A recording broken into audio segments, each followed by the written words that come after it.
¿Qué tal? ¿Cómo les va? Bienvenidas, bienvenidos a estos jueves de Debate 22. Bueno, hoy vamos a poner sobre la mesa uno de los temas más desafiantes, complejos, pero sin duda apasionantes. ¿De qué hablamos cuando nos referimos a la transición energética? ¿Qué significa? ¿Qué hay detrás de las propuestas que buscan cambiar la forma en cómo producimos y consumimos energía? ¿Qué retos nos lanza el calentamiento global y la crisis medioambiental? Y es que el gran desafío justamente es detener las emisiones de gases de efecto invernadero, que en su mayoría vienen del sector energético y de la generación de electricidad.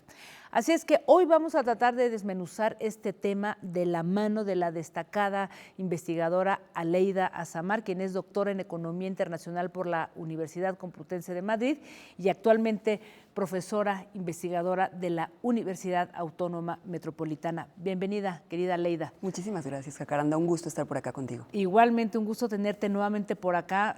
Hace algunos meses estuvimos conversando contigo sobre el tema de la minería, que ya nos vas a platicar porque yo creo que se vincula el tema de la minería y esto de la transición energética, pero vamos a ir por partes, si te parece. Sí, claro. Yo te pediría, en un tema tan complejo, ¿cómo nos podemos ubicar en este momento en donde parece ya lugar común hablar de esta crisis energética y de lo que nos pide justamente pues, el cambio climático, el calentamiento global frente a este tema?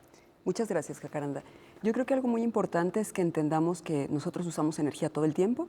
De hecho, tan solo el hecho de que nos movamos, nuestro cuerpo se mueva, eso es energía. O sea, que tenemos energía desde energía corporal, ¿no? Y así podemos ir entendiendo muchas más y que durante muchos años hemos utilizado distintas fuentes de energía.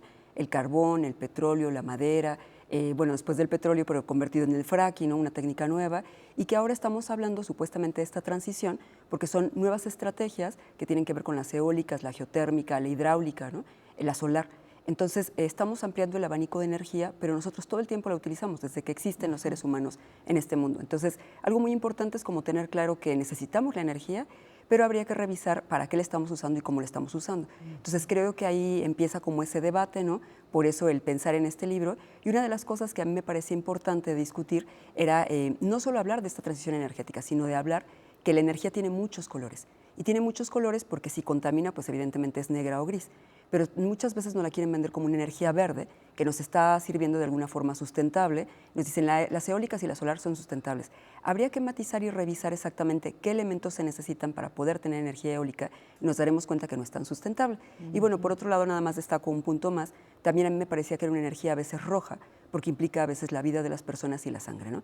Muchas veces para la extracción de ciertos recursos para generar energía, pues queda en la vida ahí de las personas, de los animales, de todo el ecosistema. Entonces, un poco esa es la discusión y bueno, si quieres ya después platicamos de por qué transición energética. Exacto, y vamos a ir poco a poco porque justamente como tú lo mencionas, pues el pretexto también de esta conversación es este libro que lo recomiendo ampliamente, El multicolor de la energía, justamente lo que tú estás diciendo, que está editado por la UAM y por la Fundación Rosa Luxemburgo y que me parece muy didáctico porque hay un capítulo en el que tú trazas esto que se llama transiciones energéticas de la humanidad y que me parece que es muy claro en donde, o sea, porque en este capítulo entendemos perfectamente cómo ha ido la humanidad evolucionando hasta llegar a este momento, pues que ya es irreversible, ¿no? O sea, ya no podemos pensar en ese momento en cómo pues, el hombre a través de la domesticación de los animales y la rueda, etcétera, pues iba generando energía. O sea, eso hoy es impensable, ¿no? ¿Cómo ha ido transformándose, digamos, que este ciclo o estas transiciones energéticas de la humanidad? Gracias, Jacaranda. Creo que algo muy importante es lo que estás comentando, que lo que hemos hecho, pues a partir de eras mucho más primitivas, Sí. no más arcaicas, pues se utilizaba justo madera para calentarnos, por ejemplo, ¿no? Hacer una fogata, que todavía se llega a utilizar en algunos lugares, y la madera se sigue usando. Igual, ¿no? Pasamos primero, como tú decías, los animales, la fuerza, ¿no? El carbón, después justo pasamos también a lo que era la madera, al petróleo. Aquí creo que hay un problema fuerte. El problema fuerte es que no hemos dejado de utilizar esos recursos naturales, esos bienes naturales, sino cada vez le seguimos sumando más. Entonces, si nosotros miramos, por ahí hay una gráfica y hay una tabla también en el libro, vemos que justo estas energías nuevas o renovables prácticamente ocupan el 6% de toda la matriz energética. ¿Qué significa? ¿Que seguimos utilizando combustibles fósiles? en su mayor medida, ¿no? De manera fuerte, que no hemos dejado de usar la madera, muchas comunidades todavía la usan. Y de hecho valdría la pena mirar de repente cuando empezó la guerra entre Ucrania y Rusia, que justo ahí se empezó a utilizar mucho más otra vez el carbón, ¿no? Y que además también es una disputa por estos bienes porque ahí tiene que ver con un gasoducto y otras cosas. Y retomo algo que decías, que no solamente se están sumando nuevas energías en esta historia, en la historia de la humanidad, en esta era que estamos, que es el antropoceno, ¿no? Conocida por el ego prácticamente del ser humano y que creemos que dominamos el mundo y no controlamos nada. Exacto. Y que en realidad creemos que nosotros vamos a controlar también el planeta y los recursos, cuando en realidad puede ser que nosotros dejemos de estar aquí, que pase una nueva era geológica y que en realidad el planeta siga sobreviviendo. Y creo que el énfasis muy importante, por lo que preguntas también, es que a partir de 1950 hacia acá, con la gran aceleración, con mayor producción, entonces se desata todavía un uso más fuerte de petróleo y de combustibles fósiles. ¿Por qué? Porque para que lleguen a mi casa alimentos, pues obviamente hay un transporte y hay todo un proceso. Cualquier cosa que usamos hasta que estemos aquí, ¿no?, tiene en base petróleo. Entonces, eso es importante, el por qué, cómo esta mayor producción y este mayor consumo han todavía intensificado el uso de estos bienes y han sumado aún más a la energía. Entonces, no estamos dejando de consumir energía, no estamos transitando, estamos consumiendo más. Y otra cuestión importante, y lo cierro por ahí también, es algo que preguntabas desde el principio, que me parece muy bueno. ¿Qué está pasando con este cambio climático? Pues mientras más energía utilizamos, también más se calienta el planeta y por lo tanto nosotros también lo resentimos. Entonces, pareciera un círculo vicioso, ¿no? Parece que necesitamos más energía porque hay nuevas tecnologías, etcétera, y en realidad no estamos prácticamente como evolucionando. Al contrario, estamos cada vez de alguna forma lastimando más al planeta, ¿no? O sea, es decir, eso del cambio climático, entre más se calienta el planeta, ¿qué pasa con los recursos naturales y de dónde obtenemos la energía? Sí, es muy interesante. De hecho, hay algunas, no voy a meterme a profundizar en varias palabras, pero las voy a comentar. Se ha comentado, como decía, que estamos en la era del antropoceno. Hay quien dice que es el capitaloceno, porque justo es la era o la época del capital, que el capital es quien explota los bienes naturales, se aprovecha de estos recursos, pero también de las personas. Y hay quienes piensan que estamos en una era que podría ser denominada una era del fuego, justo porque se está quemando, como bien lo comentas, ¿no?, ya sea a propósito o sin querer. Si hay un calentamiento global más fuerte, lo que sucede es que vamos a empezar a ver muchos incendios. Ya nos ha pasado, por ejemplo, a mí me pasa seguido que voy hacia Cuernavaca y en la carretera, ya sea la federal o la autopista, veo como pues hay llamas, se está incendiando. Y pasa mucho esto porque está seco, no hay lluvia y entonces hay incendios. Ahorita en México tenemos un montón de incendios forestales que se están intentando combatir, pero no solamente en México, en todo el mundo. De hecho, nos dimos cuenta que después de la pandemia se incendiaron muchos lugares en la India, en África, en Asia y en América Latina. Y eso tiene que ver justo con este calentamiento global, que puede ser la propia naturaleza, obviamente por nuestras acciones que se calienta, o puede ser a veces a propósito, que es la era se llama piroceno. Puede ser a propósito porque a veces también se incendian ciertos lugares para seguir sembrando más y tener más alimentación. Por ejemplo, Monsanto podría hacerlo, ¿no? O alguna otra industria grande, alguna otra empresa grande. Entonces, también esa parte tiene que ver con todo este calor que sentimos el día de hoy, ¿no? El planeta está caliente porque hace calor, pero está caliente también porque se están incendiando muchas zonas. También está caliente por el calentamiento a propósito, el incendio a propósito, para poder obtener mayor producción más rápido, ¿no? Entonces, bueno. Aleida, lo que más escuchamos es que es urgente romper la dependencia de los combustibles fósiles, ¿no? Pero es de alguna manera hidrocarburos, ¿no? O sea, petróleo, gas, carbón, ¿no?, lo que tú estás diciendo. Pero ¿cómo se le hace justamente en esta época en donde tú ves, bueno, pues hay cada vez más automóviles, la industria aeronáutica lo mismo consume diésel y otro tipo de combustibles? O sea, digo, estoy poniendo algunos ejemplos, ¿no? Pero ¿de qué trata? ¿De qué va? ¿Realmente esto es posible o se ha convertido nada más en un discurso, pues no sé si hueco, pero ya como de lugar común en el que no estamos reflexionando? O sea, cerrar refinerías, en fin, hay toda una discusión que parece que no tiene sentido frente al modo de vida que tenemos, ¿no? ¿Cómo podemos entender esto y por qué se insiste en esto de romper la dependencia de los combustibles fósiles? Es muy interesante la pregunta, muy compleja también, sí, pero voy a intentar responderla. Primero, valdría la pena que, justo bien como tú lo dices, nos están vendiendo la idea de que vamos a hacer una transición. Una transición significa cambiar, ¿no? Caminar, cambiar, avanzar. Una transición energética. Y lo que nos damos cuenta, como hace rato comentábamos, no hemos dejado de utilizar todos esos recursos, pero sí es un discurso, y es un discurso hueco, y vale la pena retomar el por qué. Bueno, primero hay varias razones. Una de las que me parece muy importante es que este debate de transición energética se hace en el siglo pasado, aproximadamente en la década de los 60, 70, ante un temor de Estados Unidos, principalmente de Jimmy Carter, de que hubiera un embargo petrolero por parte de los países árabes. Entonces ahí dicen, vamos a transitar energéticamente y vamos a dejar el uso del petróleo, porque tenemos que ser mucho más sustentables. Y a partir de ahí también empieza todo el debate que tiene que ver con el cambio climático, de hecho lo que conocemos como sustentabilidad. Pero es un discurso a mí me parece que además muy maquillado, ¿no? Porque de alguna forma Estados Unidos, los países europeos y todos los países del norte no están haciendo esa transición energética. Ya decíamos con la guerra y también ahora están utilizando mucho más el carbón y ahora, por ejemplo, en época de calor pues prenden todos los aires acondicionados, ¿no? Y en época de frío pues necesitan calentar, porque además ellos tienen climas mucho más extremos que nosotros. Entonces, ese discurso solamente es un discurso político, de alguna forma me parece a mí que maquillado y amañado, para obligar, ¿no?, a los países del sur global a que hagan esa transición. Ahora, ¿qué tan fácil o tan difícil es? Es complicado, porque hasta el día de hoy todo lo que consumimos, como decíamos hace ratito, ¿no?, tiene petróleo. Por ahí hay autores que hasta dicen que lo que comemos también tiene petróleo, ¿no?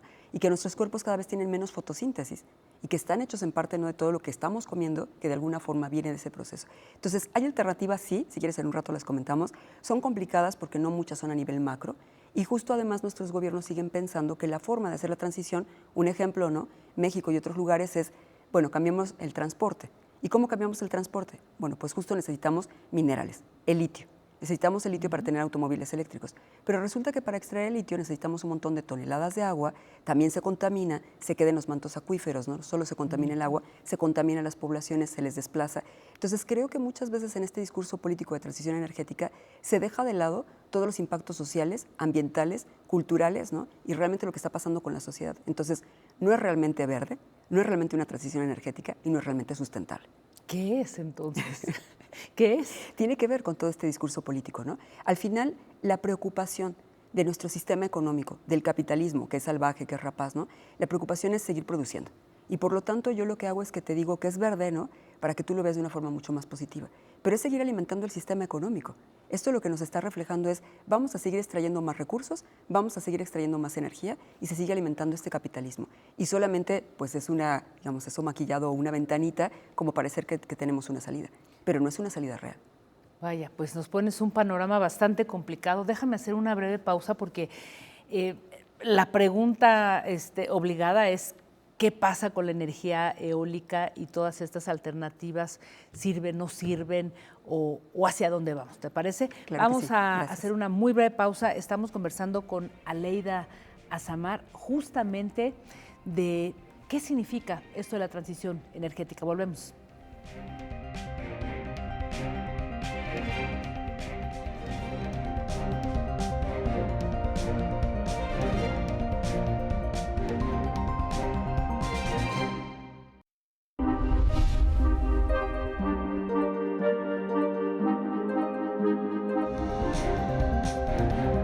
Frente a esas disyuntivas, no debemos olvidar que la verdadera libertad comienza con el respeto a quien piensa distinto a uno. Para conocer es necesario preguntar. Apoyar a las mujeres, apoyar a los grupos vulnerables a través del arte y la cultura es responsabilidad de todos. Cultura y activismo para eliminar la violencia de género. Bien preocupante socialmente, que es el tema del clasismo, del racismo, de la discriminación, y que la única vía es la educación. Debate 22. Temas como la gentrificación, expulsión, la discriminación cultural y los desalojos masivos, pues volvieron a la discusión pública. Aquí está como el reflejo de esta gran ciudad, de este gran pueblo. Son estas cosas las que nos llenan el alma. Son actos de justicia.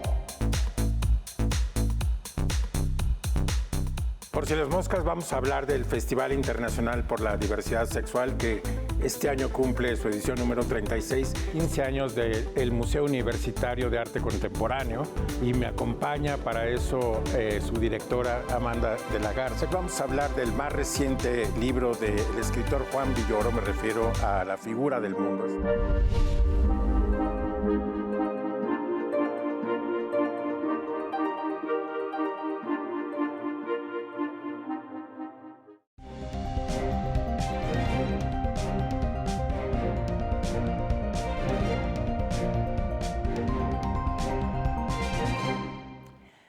Pues gracias por continuar aquí con nosotras, Aleida. Te ponía la pregunta sobre la mesa hace un instante. ¿Qué significa entonces o cuál es la viabilidad de la energía eólica que se ha puesto como la panacea, ¿no?, de esta transición energética? Mira, la energía eólica y también comentabas la solar, a mí me parece que son positivas hasta cierto punto. O sea, sí hay que marcar ahí ciertas diferencias, no todo es blanco ni todo es negro, ¿no? Son positivas porque sí ayudan a captar cierta energía que puede servir principalmente para las personas de a pie, para nosotros, para cualquiera que vive en una comunidad, sea indígena, vulnerable o marginada.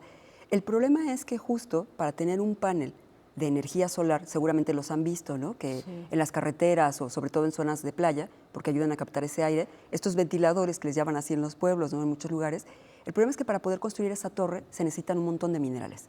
Minerales que obviamente tienes que extraer de la tierra, pues, o que tienes que hacer un agujero grande, no en una mina a cielo abierto, para tener distintos minerales y poder hacer esa torre. Entonces ya solamente la construcción de una sola turbina ya hizo que tú extrajeras más recursos. Entonces ya está contaminando. Pero bueno, supongamos que no sirve porque está captando el aire y que le sirve a las comunidades.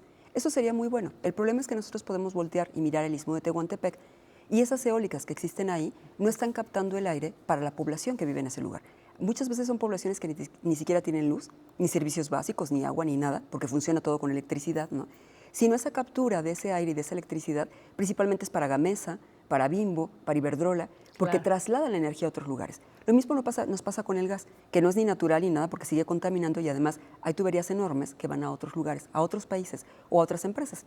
Hay muchas eólicas que se han construido solamente para abastecer alguna empresa minera, porque las empresas mineras terminan siendo dueñas de eólicas, de infraestructura, de carreteras, ¿no? De escuelas. Entonces, ese es el problema. ¿Nos serviría la energía eólica o solar? Sí, siempre y cuando fuera administrada por las mismas comunidades y ellos también tuvieran ese servicio y los cobros no fueran tan altos.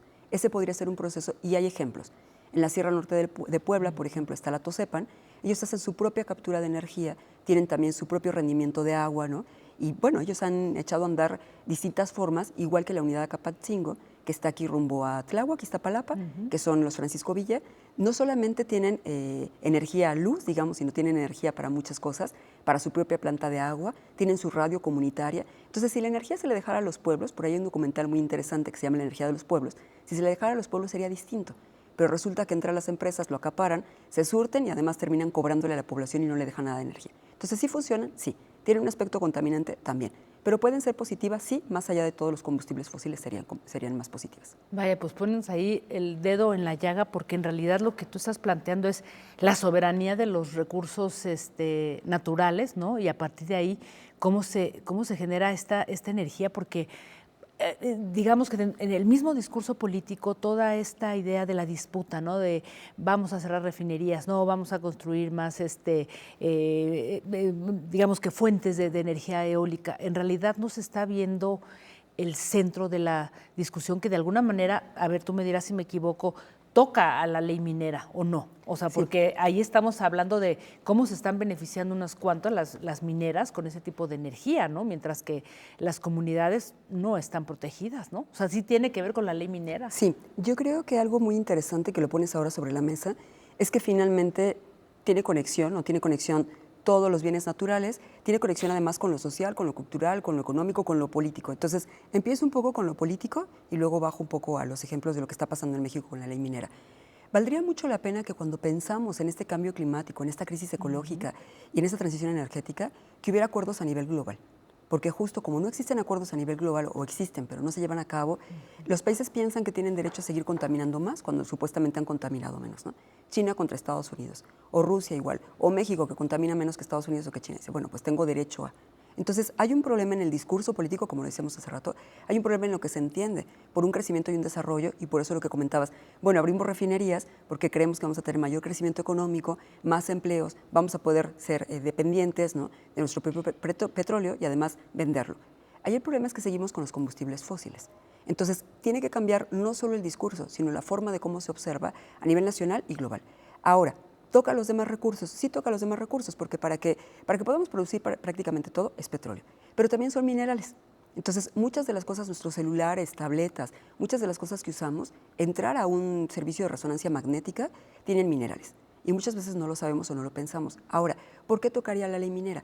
Porque justo el ejemplo que poníamos hace rato de litio, que podría ser con litio, con níquel, con cobre, que el cobre es un mineral muy importante, ¿no?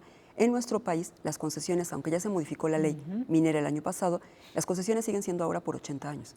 Sí. Y además hay un derecho del uso del agua. Hay muchas cosas alrededor, ¿no? De justo esta ley minera, que si entonces le damos una concesión a una empresa para que saque litio, pues puede sacar el litio por 80 años. A lo mejor no va a encontrar 80 años litio, pero no encuentra litio y después de encontrar litio encuentra a lo mejor cobre, níquel, cualquier otro mineral. Estoy diciendo solamente algunos minerales, ¿no? que son importantes, grafito. Entonces tiene que ver con eso porque esos minerales ayudan a que se produzca una turbina eólica, ayudan a todo lo que demás que comentábamos, ¿no? Y ayudan muchas veces, ayudan en el aspecto negativo para nosotros, ¿no? Y ayudan muchas veces a que justo estos empresarios mineros se sigan acaparando, no sigan acaparando los bienes naturales y justo puedan construir mineras, eólicas, empresas de infraestructura, de telecomunicaciones, ¿no? Todo lo que está alrededor. Entonces también es interesante ver cómo hay un corporativismo, ¿no? Muy fuerte que está acaparando esos bienes aquí y en otras partes del mundo. Digo, por poner como ejemplo también a China. China tiene esta concesión de litio Ganfeng, nuestra empresa de litio Ganfeng en Sonora, y no solamente ahí, sino también en toda América Latina. Y luego habría que ver los debates o los discursos que saca Estados Unidos en contra de China, ¿no? Pero bueno, sí está vinculado. De hecho, hay un capítulo en tu libro en donde planteas este tablero geopolítico, y yo pensaba, y a propósito de todo lo que tú hablas, o sea, hay muchos intereses cruzados, ¿no? O sea, en realidad casi se vuelve un discurso político, pareciera que no hay salidas, ¿no? O sea, es hacia dónde vamos entonces, cuál es la alternativa, o de plano ya el destino nos alcanzó, Aleida. ¿Cómo bueno, ves? A pesar de que, gracias Jacaranda, a pesar de que parezca como un panorama muy negro, ¿no? Muy trágico, muy dramático, que sí lo es, no es que no lo sea, ¿no? Siempre me gusta pensar que, pues de todos modos, esto tiene esperanza. Entonces, por ahí, a pesar de que se piense, es cierto, ¿no?, que las empresas capitalistas están acaparando un montón de cosas, pero ¿por qué digo que hay esperanza? Porque surgen desde abajo muchas organizaciones colectivas, no menores, alguna de ellas comentó fuera de México y luego adentro de México, el MST, el Movimiento Social de los Trabajadores de los Sin Tierra, ¿no?, Movimiento de los Trabajadores Sin Tierra, que está en Brasil y que ellos tienen cooperativas, un movimiento es muy importante, es un movimiento a nivel mundial, que ellos se han organizado justo primero para oponerse a cuestiones laborales de trabajo, pero después también para justo implementar cuestiones energéticas desde sus propias comunidades, desde sus propias estrategias, y también cuestiones de educación. Entonces es muy interesante cómo logran avanzar en una conciencia social, ambiental, laboral, y cómo implementan distintas formas. Igual estamos viendo la vía campesina. La vía campesina también es a nivel internacional. Y aquí justo tenemos la vía campesina también en Tlaxcala y distintas zonas, preocupados por la energía y también por abastecer alimentos. Igual hace rato comentaba la Tosepa, ¿no?, que está en la Sierra Norte de Puebla. Tenemos a las mujeres Macehual en la Sierra Norte de Puebla, que ellas tienen un proyecto, bueno, tienen muchos proyectos, pero muy interesantes, porque tienen un pequeño hotel, digamos más o menos pequeño, ¿no?, donde están intentando poner captura de agua, donde tienen justo también energía, ¿no?, celdas solares, y además hacen una conciencia con la población que va a visitarles y que se queda ahí. Entonces, ¿sí hay alternativas? Sí, hay alternativas que prácticamente han surgido desde la población. Sería interesante que el gobierno, no solamente mexicano, sino en todo el mundo, escuchara y revisar estas alternativas, porque son ellos los cuidadores de bosques, de minerales, de alimentos y de energía. Entonces, sí existen, se trata de que las veamos. Y aquí en México, en Ciudad de México, hay un montón también. El Parque San Nicolás Totolapa, ¿no?, Xochimancas, que está detrás de ellos, también en Ajusco. Entonces hay varias, algunas pequeñas, pero se puede hacer una negociación, un acuerdo en que también los gobiernos apoyen estas iniciativas y que miren qué se está haciendo. Por ahí parece, no lo sé muy bien, pero parece que la CFE también está apoyando a ciertas comunidades que ya sabe que echaron a andar ciertos proyectos para que sea más fácil, ¿no?, esta parte de la energía. Están las mamás solares, que están también en Quintana Roo, que ellas están hablando de energía eólica, y es Quintana Roo y todo el sur-sureste hasta Guatemala. Entonces están viendo la forma de implementar sus propias celdas solares. ¿Mamás solares? Mamás solares, sí. Es muy bonito el proyecto. Entonces hay varios proyectos, ¿no?, en todo el país. En el país hay más de 2,000 comunidades intentando hacer sustentables sus proyectos o haciéndolos, a diferencia de lo que hacen muchas grandes empresas. Déjame hacerte una pregunta a propósito de todo este interesantísimo contexto que tú nos planteas. Sin duda, en medio de todo, digamos que en este contexto geopolítico que tú lo planteas en tu último capítulo casi, estamos en medio de dos guerras, ¿no? O sea, la guerra en Medio Oriente, la guerra de Rusia contra Ucrania, y eso justamente, bueno, pues ha derivado en una disputa de recursos naturales, y entonces nuestro continente, ¿no?, nuestro país, por supuesto, como parte de este continente, América Latina, se pone frente a una disputa de recursos. O sea, nos hemos vuelto nos han puesto la lupa porque hay un montón de recursos se matan activistas, hay hay proyectos extractivistas tremendos. O sea, ese también es un tema que no estamos bien y que conecta con las luchas de activistas y de los de Sin Tierra también, ¿no? Claro. Defensa de la tierra, más bien. Sí, justo por eso le llamo, ¿no?, en el libro que el multicolor, y por eso termina siendo rojo, ¿no? Por eso que comentas toda la gente que muere en la defensa de sus recursos.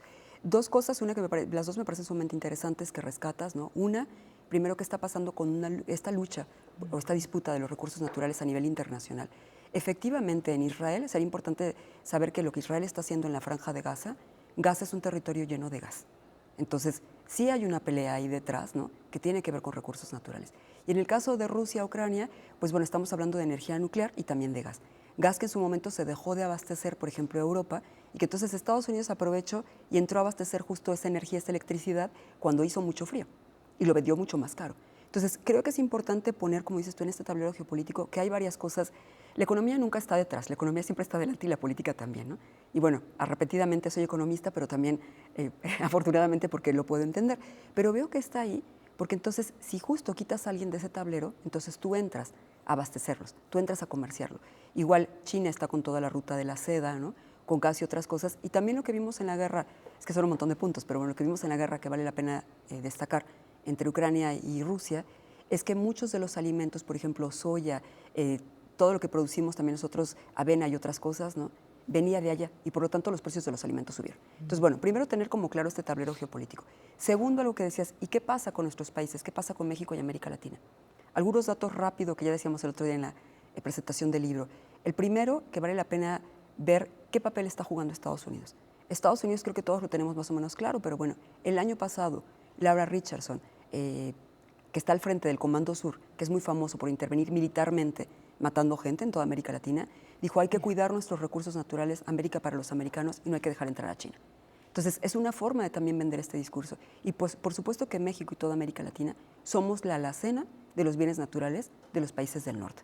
Entonces, es complicado para nosotros, muy complicado, porque pensamos que es la única forma, por un lado, en que vamos a crecer, a desarrollarlos, y decimos, es lo que tenemos, mano de obra barata y muchos recursos. Pero yo creo que tendríamos que empezar justo a pensar en el futuro, en una visión mucho más futurista, mucho más a largo plazo. Si no tenemos bienes naturales, no vamos a tener que comer, no vamos a tener agua, no vamos a tener aire para respirar, ¿no? Y ya nos está pasando al día de hoy, ya nos está pasando que nos quedamos sin agua, ya nos está pasando que nos quedamos sin luz, ya nos está pasando que hay lugares en donde justo China hace varios años estaba tan contaminado el aire que vendían respiradores. Entonces ya nos está pasando todo eso. Creo que tendremos que mirar más hacia el futuro. Pues vaya panorama interesantísimo todo lo que nos has compartido, querida Aleida. Y bueno, pues no quiero despedirnos sin recomendar de verdad este libro, El multicolor de la energía, editado por la UAM y por la Fundación Rosa Luxemburgo, porque es muy claro y bueno, pues hoy nos has abierto un panorama muy, muy complejo, ¿no? Pero que nos deja muchísimas preguntas sobre la mesa. Muy agradecida, Aleida, como siempre. Al contrario, Jacaranda, muchísimas gracias, un gusto estar contigo. Gracias. Igualmente, mi querida Aleida. Y bueno, gracias a todas y a todos. Recuerden que el programa ahora mismo se sigue transmitiendo a través de Twitter o X, en la cuenta de N22 Digital. Inmediatamente después se sube a YouTube. Nos vemos el próximo jueves. Hasta entonces.